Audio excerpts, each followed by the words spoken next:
Okay, welcome to today's webinar in our series on the future of AI in education and training. I'm Lewis Johnson, the host of the series. I'm very pleased to have today as our presenter Professor Art Gracer from the University of Memphis. Art has been very instrumental in developing key concepts in the use of conversational agents in education.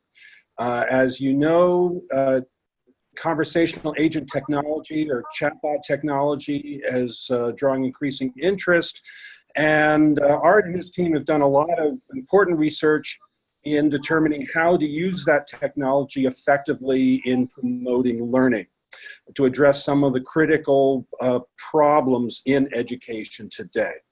Art is a well-known researcher. He's been involved in question answering, tutoring, text comprehension, inference generation, a number of the core technologies that support the conversational agents that you'll be seeing today.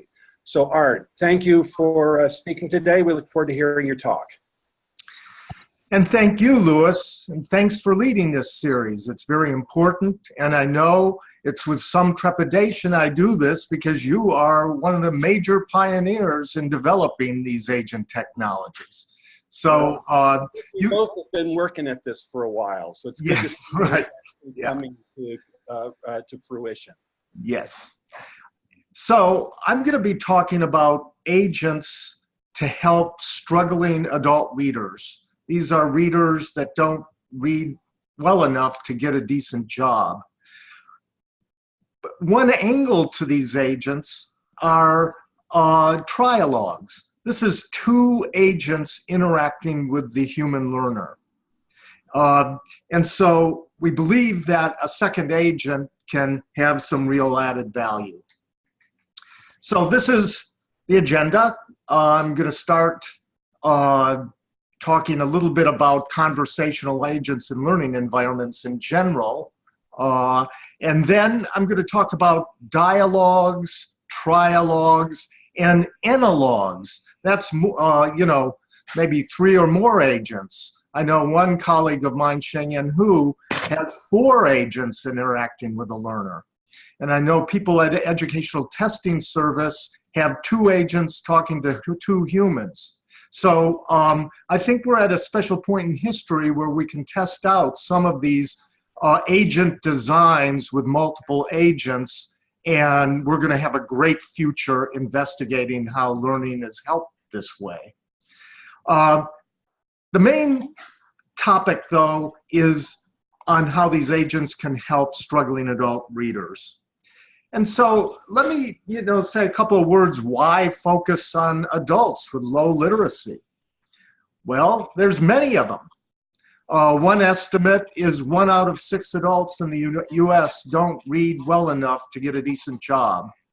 I've seen other estimates that there may be 50 or 60 million. And that's almost as much as, K-12. And yet, there hasn't been enough investment to help this population.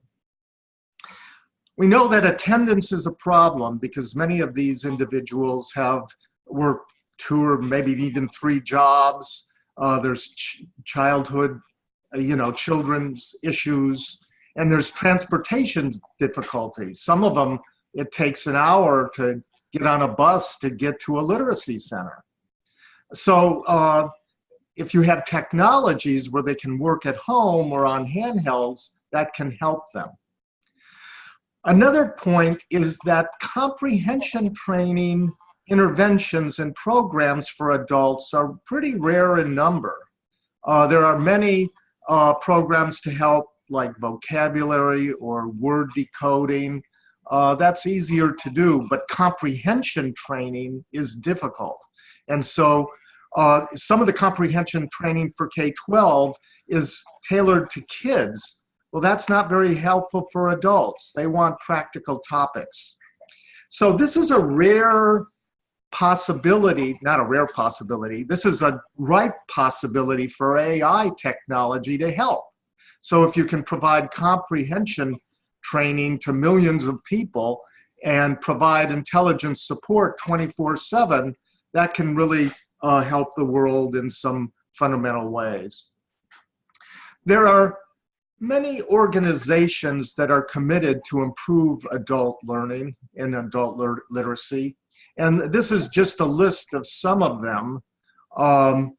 And it's probably true that the attention is growing because there's just a greater need. And for those who cannot read at a decent level, it may be more costly to society in general. So the hope is there's more investments in these areas, and our hope is that AI technologies can help it. One center that I've been involved with has focused directly on adult literacy. This was funded by the Institute of Education Science. This is a large center grant. We're in the 7th year. And it was head by Daphne Greenberg at Georgia State University. And we have a variety of other researchers, PIs, from Georgia State University and Toronto and University of Memphis and Brock University. And so, you know, this is an important center that will have more attention in the future, hopefully. So let me say a little bit about conversational agents in learning environments. There are many. This has been going on for 20 years, actually 25 years. And the one in the right is Lewis Johnson's that won a major award, the Tactical Language and Culture System. If you look over at the left, there's Steve, and James Lester, I know, has played a major role in developing a lot of these systems. And we have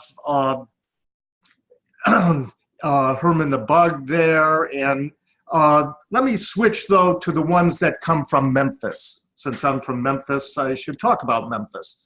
And we've got a whole crew of researchers here who have been building these for at least 21 years. Our first NSF grant was in 1997, and that was with AutoTutor in the upper left to help people learn computer literacy. But then it mushroomed into Andrew Only creating Guru Tutor on biology and Vasily Rus on Deep Tutor. And then you had Shengyan Hu with Alex and algebra, a mashup with that between the Alex math trainer and two agents interacting there. We had games on scientific reading, scientific reasoning. Recently, we've had work on electronics and electronic circuits with Electronics Tutor and the Personal Assistant for Lifelong Learning. That was led by our partner in the Institute for Creative Technologies. And so there's been many that Memphis has been involved in. And one point is we've also tested out. These help people learn. There's evidence for it. So you can think about many functions of agents. They can provide help when initiated by the user. They can be a navigational guide. Sometimes the interface on some computers are so complicated that people don't know what to do next, and these agents can guide them. The agents can model action and think aloud and show social interactions. You, of course, want to have intelligent conversational dialogue. You don't want it completely scripted and the same all the time. You want it to vary and be adaptive to them. One of my favorite type of system is where the agents can stage arguments and challenge the learner to prompt deeper learning. Sometimes people don't learn very deeply unless they're challenged this way, and agents provide one systematic way to do that. You can stage scenarios for assessment. This is done in Educational Testing Service. They have a whole group of people building conversation-based assessment. I'll say a little bit more about that in a bit. There's many roles these agents can play. They can be peers, tutors, mentors, saboteurs, challengers. You can have all sorts of agent roles. These agents don't just address cognition, but also emotions and sometimes personality. There's a whole community of people studying emotions during learning. These are ones there that I've collaborated with. There are many more. Among the emotions that occur during learning, and here you have some percentages, the ones you really have to worry about are things like boredom. If they're bored, you got to kind of change the routine in some way. Confusion, this is one of my favorite ones. Confusion is an indicator that they're thinking, and that's not a bad thing. Sometimes you need to be put in cognitive disequilibrium before you start thinking enough in order to learn. And my colleague Sydney DeMello and I have conducted research with intelligent tutoring systems and emotions that show that confusion has a significant moderating role, and an affect-sensitive tutor is actually better than one that's just based on cold cognition. There's also frustration. You don't want that too much, presumably. And you want flow, where you're learning at a rate where time and fatigue disappear. That's a good thing. There's not a lot of delight in learning, sorry, as we measure it, and occasionally there's surprise. You can really measure, these intelligent tutoring systems with agents allow you to measure the learner at many different levels of grain size. Of course, traditionally, you can see what lessons are attempted and completed. That happens in all learning management systems. You can see the performance in each lesson. Since many of our systems involve natural language, where you learn by holding a conversation in natural language, it is important to match everything they say to expected good answers and misconceptions. So you can look at these semantic matches between what you want them to say and what they do say. You can assess how much initiative they take by asking questions and performing unprompted actions. You can look at the fluency, how many words or actions per unit time. You can assess engagement, how engaged they are, and I'm going to say a little bit about that later. And of course, the various emotions can be tracked. And some people also track the personality of them. These systems help people learn.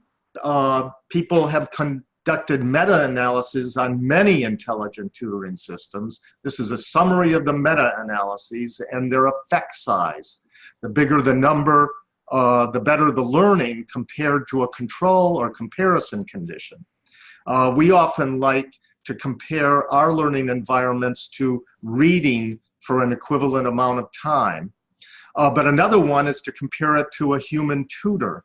And so far, the analyses that I've seen, and my colleague Andrew Only has worked on this, and also Kurt Van Lane, it looks like there's kind of a tie, or a close tie, between human tutors and these intelligent tutoring systems with agents. We, of course, want to scale these up. And there is a community of people interested in intelligent tutoring systems and trying to establish standards so new people, when they develop the system, they can reuse components and follow some sort of standards that is needed before you can scale up for hundreds or thousands of learners to potentially millions. And so I encourage you to look at the gifttutoring.org. This is a community led by Bob Sautelere, and there's 7 books on this. And each book has about 20 experts, and the experts are rotated. I know Lewis Johnson has contributed. I don't know how many you have, just one. But we try to change the topics. It started with learning modeling, and more recently, and it's had authoring tools and teams. And the recent one now is self-improving systems. So let me shift to dialogues and trialogues. Once again, a trialogue in this case is two agents interacting with a human. My colleague Kurt Van Lane and some of his researchers had a different sense of trialogue with two humans and an agent. But in our case, we're talking about two agents and a human. So once again, these systems try to they try to help people learn by holding a conversation in natural language. And the way they do that is following pretty much what human tutors do. Human tutors are not ideal Socratic tutors. I think the main Socratic tutor that ever existed was Socrates, and he died a long time ago. What human tutors do, and AutoTutor does in natural language, is follow this expectation and misconception tailored dialogue. So they may ask a deep reasoning question that may require about 5 sentences in a good answer. And so they ask these, and then they have a conversation back and forth. And students' answers are very fragmentary. What they articulate is not crisp and semantically well formulated. It's very scruffy. And what the system does is compare what the student says to what the tutor expects them to say, and sees how good a match those are, and then responds appropriately by try to fill in missing ideas, giving hints to get the student to articulate the answers. So it intelligently responds with dialogue moves to help them improve. And every once in a while, students ask questions, and somehow it has to handle those questions. That's hard. We don't have systems yet that can answer any question. However, some of them it can. And some acts are things like, I don't know, or you have to respond appropriately to those moves. So one important point in the computation is to classify what the student says. So it kind of segments each turn. It segments each turn into units, and then classifies these units into these speech acts, like statement or greeting or request or question or a meta statement. So it classifies those so it can the AutoTutor can respond appropriately. And it does pretty good. It's not perfect. It's about somewhat like 90% of the way there. It's important to emphasize that AutoTutor tries to get the student to do the talking and acting. It's not just giving lectures. It is interactive. And it has all these dialogue moves like pumps, tell me more, or hints. Or sometimes students say hardly anything. It's hard to get any word out of them edgewise. And so you come up with a leading prompt to get them to say one word, maybe even yes or no. And so there are these pumps, hints, and prompts. There's also feedback. You want to give feedback to the learner. And the learner, you have to figure out whether the learner is confident or maybe a little more delicate. Giving the right feedback is important. For some learners, you want it to be polite. And I know that Lewis and other people like Amy Ogan have looked at politeness norms.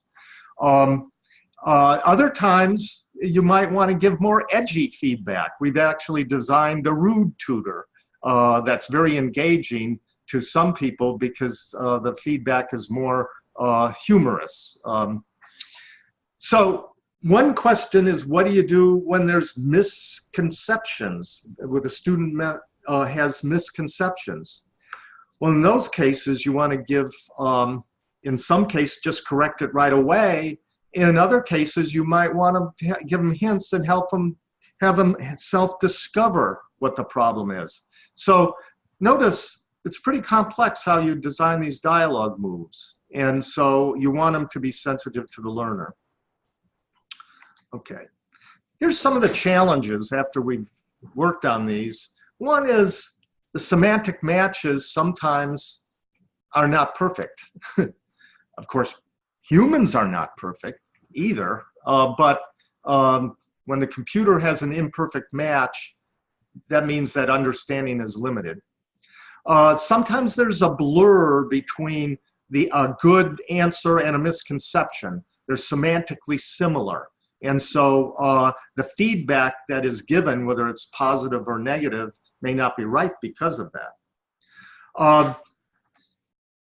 Here's one that I find fascinating. Learners expect full credit if they can just bark out a couple of key words. They want full credit. But of course, the teacher wants a well-articulated, precisely articulated, semantically well-formed contribution that's complete. And that's hard to do. And so some students can be irritated or even frustrated if they don't get full credit. Here's another thing. Not all people like agents. Some read faster than they listen. So they want to get through quickly and they don't want to sit and wait for the agent to finish. Fortunately, the struggling adult readers that I'm going to turn to in a minute, they really love the agents. This is a population that really loves it. And so we're happy about that. The last big challenge is the limited ability to handle student questions. And sometimes we have to put in tricks, like if they ask a question, a sincere question, and the computer can't answer it, you can always say something like, oh, very good question. How would you answer it? So put the hot potato on the other person. Or if you have a trialogue, the other agent can barge in and change the direction. So let me turn to these trialogues. What we like to do is have adaptive trialogues. If the student is low in ability or knowledge, then they may learn vicariously, where the two agents interact with each other and periodically turn to the human and ask them a yes-no question. On the other hand, if the student is very knowledgeable, and then you might get that human to teach a fellow student, because as you know, those who can teach. And intermediate, then you have the standard sort of tutorial interaction. So we built these trialogues in a number of environments. I'm going to be talking about the one for struggling adult readers. And Shengyan Hu has led the charge on a Navy-funded project with agents interacting with an existing system called ALEX for mathematics that has been trained, boy, hundreds of thousands of students over the years. So the idea is a mashup between the agents and an existing system. And Shengyan Hu is the person to contact about that.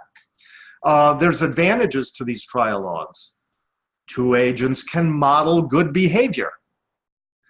Two agents can disagree and stage an argument. Two agents, oh, this is a good one. Once again, sometimes you don't know what the student is saying because it's very scruffy and not well articulated. Well, an agent can echo that. And then so a peer agent can kind of copy it in a well-articulated language. So the agent will get the blame for a bad answer, whereas the learner can get the credit for a good answer, and the learner can see a well-articulated response. So we have all these kind of, I don't know, call them tricks. They're dialogue strategies, trialogue strategies to help people learn.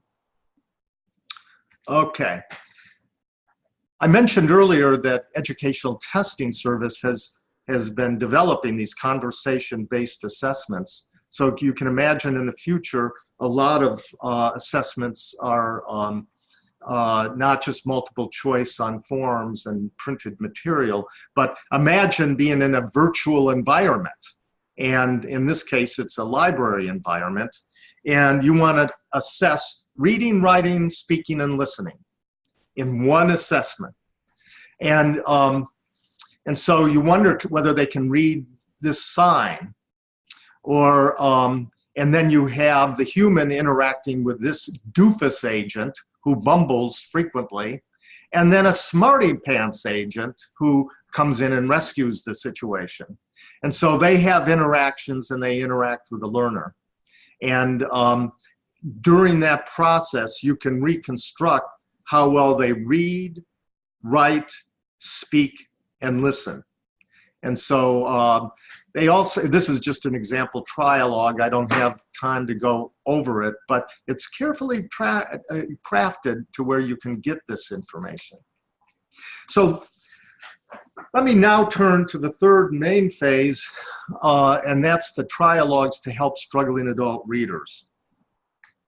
And once again, we have this center led by Daphne Greenberg, funded by the Institute of Education Sciences. Among the many things the center does, it's created an intervention to improve reading, and all levels of reading, decoding, vocabulary, and comprehension. It's a hybrid intervention. It has humans, teachers or tutors, along with AutoTutor as one of the components. The focus is on adults who read between the ages of 3 and 8, equivalency levels. There's about 100 hours of instruction. That's if they show up.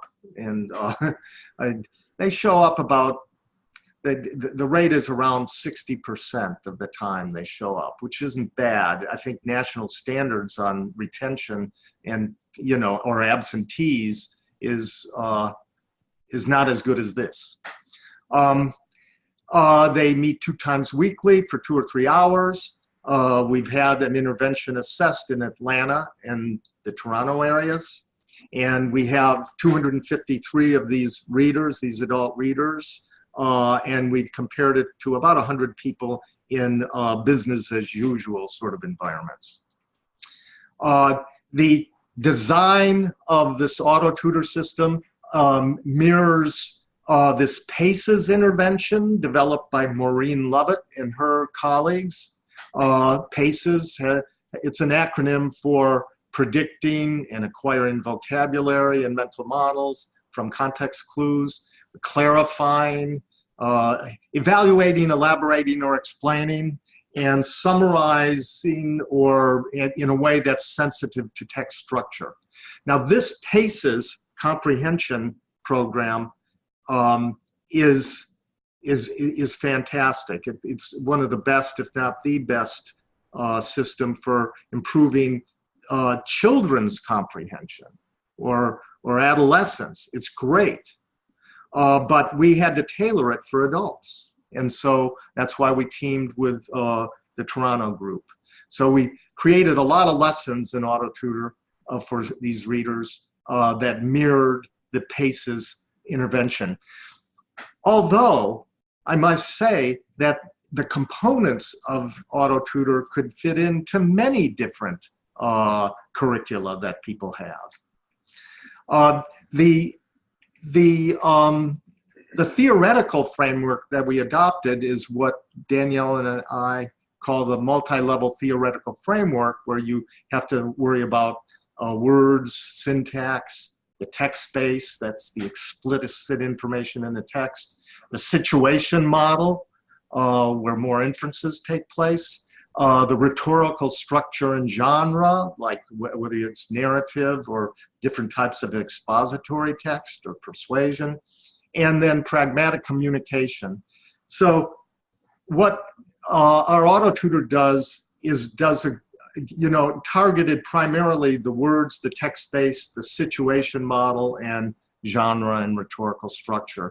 We weren't really able to get at the pragmatic communication, and our syntax part was limited.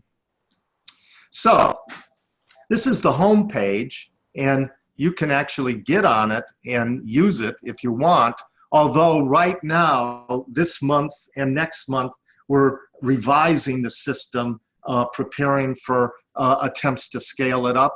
So some of these some of the components and lessons work better than others, but you can get on it as a guest at read.autotutor.org. That's read.autotutor.org. And most of them are these learning lessons, and here are the lessons. Most of these work pretty well. And you can get on the web and use them. We've kind of clustered them into some that focus on words and sentences, and they have anything from learning new words to text signals and punctuation. Well, not punctuation, that's one of them that's not done well. Pronouns. Then the middle kind of cluster is computers and the internet, because so much of our literacy is through digital sources. And so anything from forms and documents to social media and job applications are often on forms, on the internet. And on the right, kind of the biggest part is stories and texts. And we have many different kinds of texts. In addition to narrative, there's persuasion, and there's, compare, contrast, problem, solution, cause and effect, describing things. So each one of these, it tailors the comprehension strategy to the constraints of that kind of genre. And alrighty, there's also a database for instructors. They may want to look at it. And we tried to put, if an instructor has a class of, I don't know, anywhere from 3 to 10 of these struggling readers, in one snapshot, you can see how the different learners perform on the different lessons. And if it's green, that means they passed it. If it's red, they didn't. If it's blank, that means they didn't even try it. And so in one snapshot, the teacher can kind of see how the class is doing.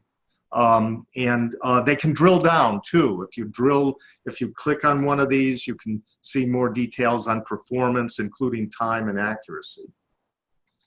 So a few more details. We've developed 35 of these, and each one takes about 20 to 60 minutes for a struggling reader. For a better reader, it only takes more like 15 minutes or 20 minutes. They start out with a summary nugget. In about 2 minutes, it gives highlights of what the lesson is all about. And then it goes to the conversational training on that lesson. Okay? We have different conversation patterns. I've already talked about things like questions, hints, and feedback. It also explains its reasoning sometimes, and there's rules to guide them through using the system. And when they get started, it's pretty turnkey in that the learner can go through the system with not a lot of hand-holding, if any at all. There's different conversation modes, and this is important. Some of the lessons do have the testy, schoolish sort of thing where it kind of asks them a question and looks like it's testing them. Not only the learner, but also the agent. But we like other modes, like helping. Like imagine the adult learner trying to help a peer agent. and that can increase their self-esteem. There's the game competition, where the human competes with the agent, and we arrange it so the human always wins or ties. And so that again helps them with the self-esteem and self-efficacy. We have minimal natural language input from the adult. That's because poor adult readers can't write a lot. It's hard. So a lot more is clicking on alternatives and scrolling and things like that. Okay. It is very important to have a lot of media. It can't be too textish. It's got to have media. And very important to have practical texts and tasks. It's got to be important stuff. And I did want to show something to show the wide range of practical tasks, but they range from filling out a job form to reading about a medical procedure to some sort of procedure for cooking, a recipe. We tried to have a big diversity of these practical tasks and things that would interest them. Here's just an example of what it looks like. This is a lesson and a text on raising the minimum wage, something that might interest them. And it has this agent on the left, the teacher agent, Christina, and then it has a fellow peer agent, Jordan, and then they read the text and they answer this question. And depending on the responses, the conversation flows differently depending on the human's responses. And if they don't get it right the first time, they try to have a dialogue to give them hints in order to give them a second chance. So digital literacy is a big part of this. So what we've done, and my colleague Andrew Only has carefully tested about 115 adult learners on what tech behaviors they can perform. There is this great website by North Star that allows behavioral kind of tests of particular skills of digital literacy. And what we did is looked at the data on those 115 participants, and we found which are the behaviors that they didn't know how to do, like scrolling can be tricky. Right click is almost impossible. They can do things where they just, it's almost like an appliance. Just click on it, push a button. They do that well. So what we did is find out all of the things they have trouble with, and we have a tutorial on digital literacy to cover those. Okay, this was the one where I was going to show you all the practical tasks. It's a blank screen, I'm sorry, but you can imagine all these practical texts and tasks. An important dimension is difficulty. How difficult is the text? And there has been a community of people in, that have scaled texts according to different systems on difficulty. I know they have them at ETS and also Pearson. Well, University of Memphis has ours called Cometrics. My colleague Danielle McNamara has played a big role in that, along with myself, and the software developer was Zikang Kai, or Chai. I've known him 20 years. Yeah, you can tell me. You've developed systems on, how do you pronounce it, Louis? Kai. Kai. Kai. Yeah. Maybe I'll have to take your system in Chinese in order to pronounce my good friend's name. But you can go to cometrics.com or is it .org? I always forget which one it is. And you can use it for free. You can put in a text and it will analyze it on 102 different measures. And those measures funnel into 5 major categories like genre, cohesion, syntax, and abstractness. And those then funnel into formality. So we have a single measure of difficulty called formality, where highly formal text is, if you had to read a legal document, that's high in formality.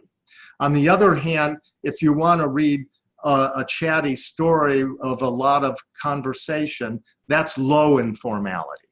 And so you can go to Cometrics and learn more about it. One interesting aspect is it nicely predicts grade level and the different genres in a very sensible way. And we've confirmed that. Okay, what type of adaptivity does it have? Well, one is assigning text at a reasonable level. We always start out a lesson with a text at a medium level of difficulty. It starts out medium. Then you look at their performance, how well they're doing. And if they're doing real well, then you assign the next text as being more difficult. However, if they're not doing well enough, then you assign them an easier one. So that's kind of you look at their performance and you branch to difficult or easy, depending on their performance on the medium text. We also do something comparable to the word-based ones, making it adaptive, which is, the essence of, computer-based training. So there's an inner loop. That's the dialogue, this hints and prompts and that sort of thing that I mentioned earlier. It's important to emphasize that there's a lot of diverse conversations that can come out of that. It's not just one scripted conversations, it's adaptive to their selections. There's also the game competitions. And this is where the human struggling reader competes with a peer agent and always ends up, the agent always ends up losing or tying the adult. I'm going to talk about other types of diversity and or adaptivity a little bit later. So we've had an intervention. We've tested it out. We had a pre-test where they get measures of 3 measures of comprehension. The Woodcock-Johnson, the Sarah from Educational Testing Service, and the Lexia. And then we go through this 100 hours of intervention. You can see that most of it is with a human, but some of it's with AutoTutor. So AutoTutor plays an important role of assessing how well they do. And then you have a post-test, and you can see how much learning takes place. And so we've conducted this study in the Toronto and Atlanta areas, and it took about 4 months. And we've had several waves of this. These are some basic statistics on it. I'm not going to go through it, other than to say about 55% of the lessons are completed, okay? And to answer a question, it takes about 30 seconds. They're thinking while they're doing this, okay? We have performed a clustering analysis on the learners where we looked at their performance, time and accuracy, and crossed that with these 4 levels of comprehension, namely words, the text-based, the situation model, and rhetorical structure. And based on that profile of learning, we've clustered them into 4 different categories. And my colleague Ying Feng has led the charge on this clustering analysis. These are the 4 clusters. You have the struggling readers, where they take a lot of time and they're not very accurate with AutoTutor. Okay, they're really struggling. Hopefully not to the point of wheel spinning, but possibly so. Then you have under-engaged readers. They don't spend enough time, so they're fast, but their accuracy on AutoTutor is disappointing. Conscientious readers, these are slow and have pretty good accuracy. And then the higher performing ones that are fast and accurate. Okay, so this shows you the data. As you can see on the left, the higher performing individuals do pretty well on all levels of word, text-based, situation model, and rhetorical structures. The conscientious students do pretty well too. The struggling readers, oh, they're not doing well at all, and especially at the word and text-based level, they're really tanking there. And the under-engaged don't perform that well on AutoTutor, either.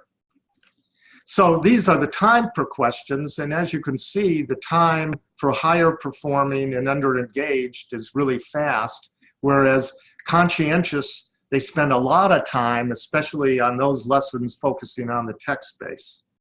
And so that gives you a sense of the differences in time to answer a question.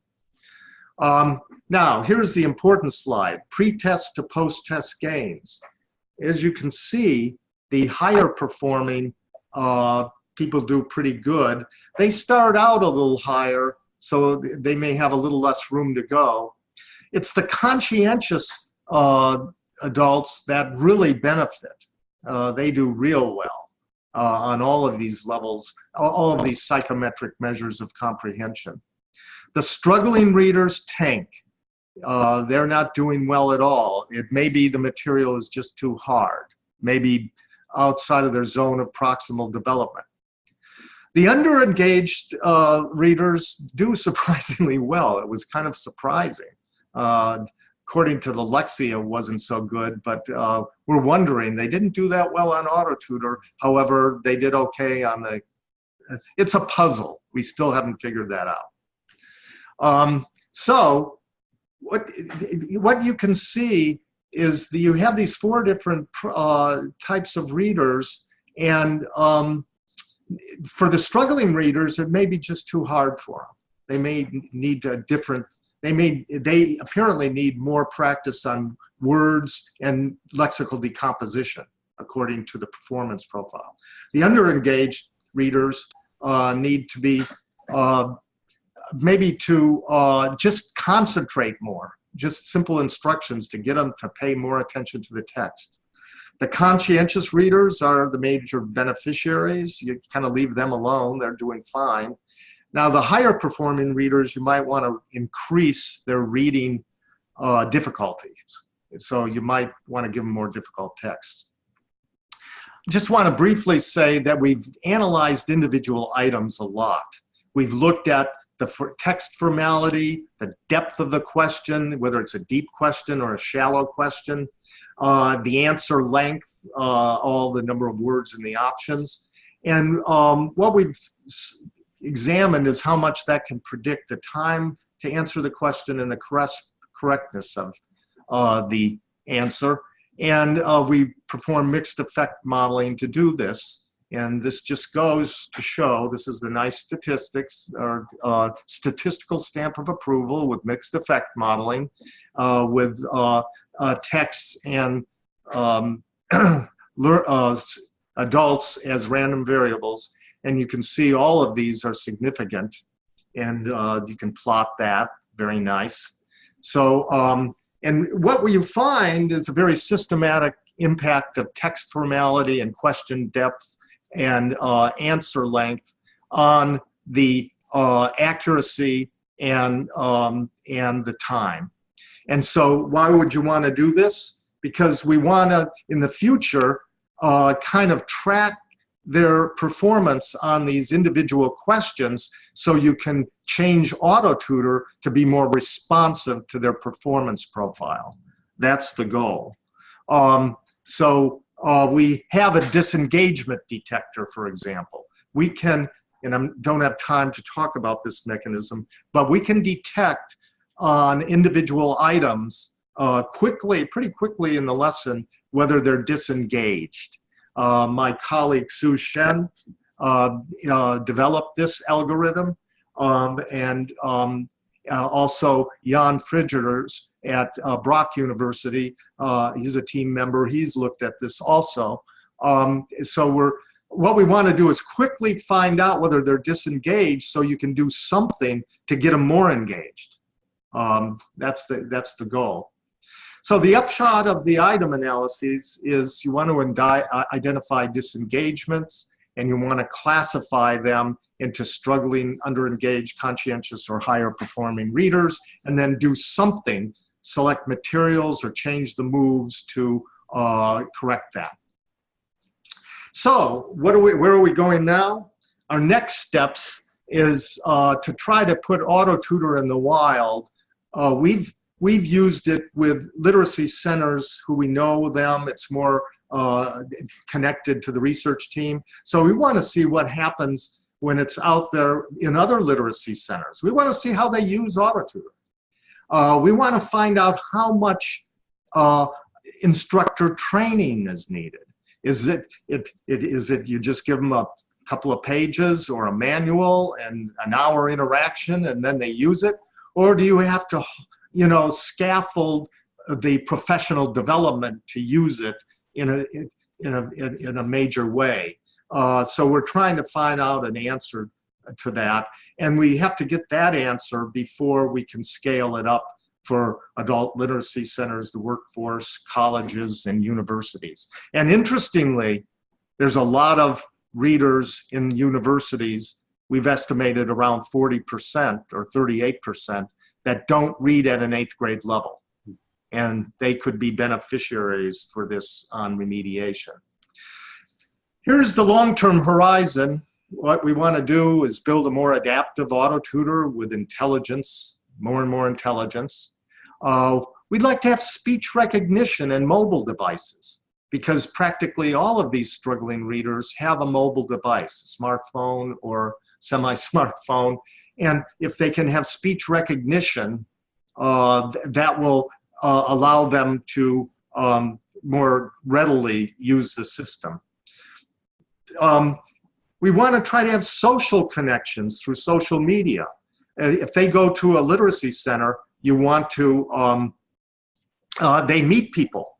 Well, imagine if they can, if they don't show up, one of the individuals they've met, contact them. And that's a major thing to keep retention, is the social interaction with other people. And so their classmates can contact them. And you might even have a cyber kind of classmate. And a big question is, will they believe the intelligent bot? And that's something that could be fun in the future.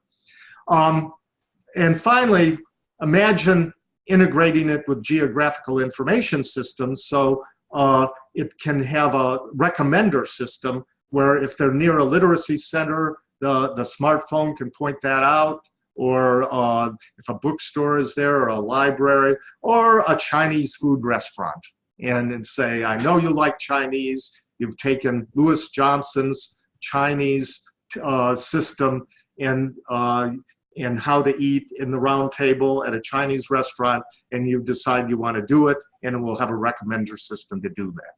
So I just want to thank all my collaborators. There's been about 150 people who've worked on this over the last 7 years. And that's it.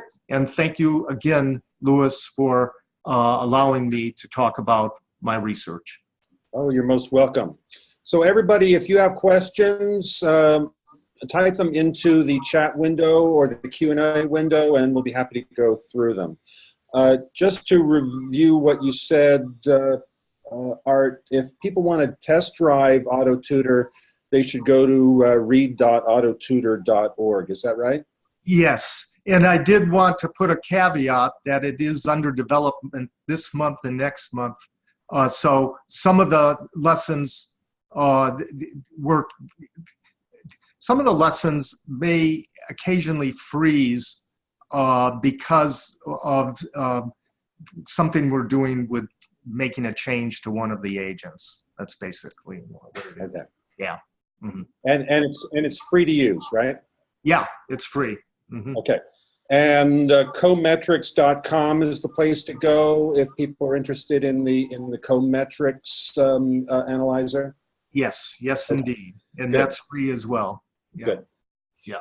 So a couple questions that I had about the role of what this provides in the way of resources for teachers. So you show the dashboard where the teacher can see which students are doing well, which ones are struggling. Some of our learners or our teachers want to see what's the overall pattern or frequency of problems across the classroom. And I'm wondering if you get similar requests from your teachers. I'll answer that in two ways. I can definitely imagine that if they look at that snapshot and they see a lot of red, there's something wrong, and they can drill down to look at that.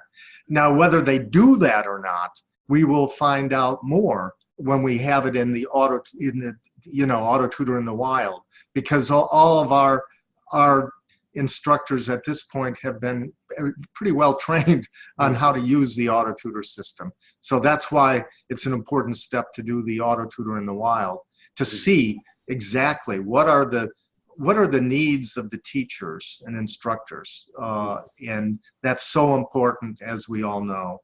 Sure. Yeah. So you talked a little bit about classification rates, and that, of course, is a very important metric for these types of systems. You've said that you get a classification rate of 90%, which is pretty good. Mm-hmm. I'm curious about that 10%. As I'm sure you know, there are a couple of different types of failures. There are non-classifications where the agent just doesn't understand, and then there are misclassifications where the agent thinks it understands, but it really doesn't. And that can be very frustrating for students. So I'm wondering if you could break that down for us in terms of non-classification versus misclassification. Yes, and that's a very important one, a challenge. One thing we do is think of the classification not just binary, but three categories. There's an intermediate category where we're uncertain. Then there's a category where we're certain it's a good response. And then another category, we're certain it's a bad response. So we give the more distinctive feedback, like yes versus no, on only those when it's not in the intermediate zone. When it's in the intermediate zone, our feedback is often, I see, and then it will give the hint. Yeah. We do it that way. Yeah. So this makes one wonder, how much do people really understand each other in human-to-human conversation? There's a lot of that goes on, right? That is exactly right. And in fact, when I was at a phase of analyzing human tutoring, I did that in the 90s, the mid-90s, on an Office of Naval Research project. And we were convinced a lot of times that the human tutor doesn't understand the student. And we kind of documented that. They're not perfect. It's hard to understand students who don't really understand. It's very challenging for human tutors. Exactly. And that's why I think it tends to do better on, well, I wouldn't want to have an automated tutor at this point in my life to tutor me on using my financial records. Anything that has high precision, right, like that, it's going to take more time to handle those. But fortunately, and also high common ground. If you have high common ground, you'll be sensitive to misunderstandings. Right. Whereas if it's lower common ground, like in tutoring, where there's a big gulf between what the tutor knows and the student knows, then that's where it can be really helpful. Yeah. How is AutoTutor aligned with competencies, literacy standards? Excellent question. We systematically, in developing it, had kind of a 4-panel table, an alignment table, where we had theory, we had the PACES intervention, we had the Psychometrics measure of difficulty, and also standards. So every single one of our lessons, we have a table that identifies the particular standards for, it's kind of an adult literacy standards, but also a lot of it was taken from the Common Core. And they pretty much adopted that, if my memory is correct on that. Daphne Greenberg would know. Yeah, but yeah, it's very important to link it to that. That's why one important thing I should mention is you can use AutoTutor in a lot of different reading programs. Any of them who have had the standards, follow standards, they could use this in different places in their interventions. Yeah. Tell us more about how AutoTutor adapts to the learner, how the agents adapt their responses. Yeah, one is, well, of course, the assignment of text, I mentioned that, but let's say when a question is asked that the human doesn't answer it correctly, then Christina can ask the peer agent, so what would you decide? Okay, and sometimes it gives the correct answer, sometimes the bad answer, another bad answer, but what it does is justifies it. And so if you think of this as, and I'll be technical, a finite state network, it has maybe about a dozen to 20 alternative sequences on this thing, if you think of it as that way. So it doesn't have infinite power of being adaptive. It's more like threads of maybe 12 to 20 optimal possible paths. Okay. And one other thing is it does sample types of categories of feedback and categories of moves rather than just rigidly use one. So it may have many ways of giving negative feedback, you know. Yeah. Okay, unfortunately, we're out of time. There were a lot of good questions. Any questions we did not cover in this session, we will publish a Q&A afterwards, make sure everyone gets their questions answered. We'll also make sure that the slides are available if people want to review afterwards. So thanks again, everyone, for participating. Thank you, Art, for a great presentation. And thank you, Louis, for leading the charge on this very important series. I'm happy to do it. Yeah. So we have another great webinar next week by Carolyn Rose, who's also been doing some great work in using agents in collaborative learning. I think you'll find it very interesting. So please join us next week. And until then, have a good week, and we'll see you soon.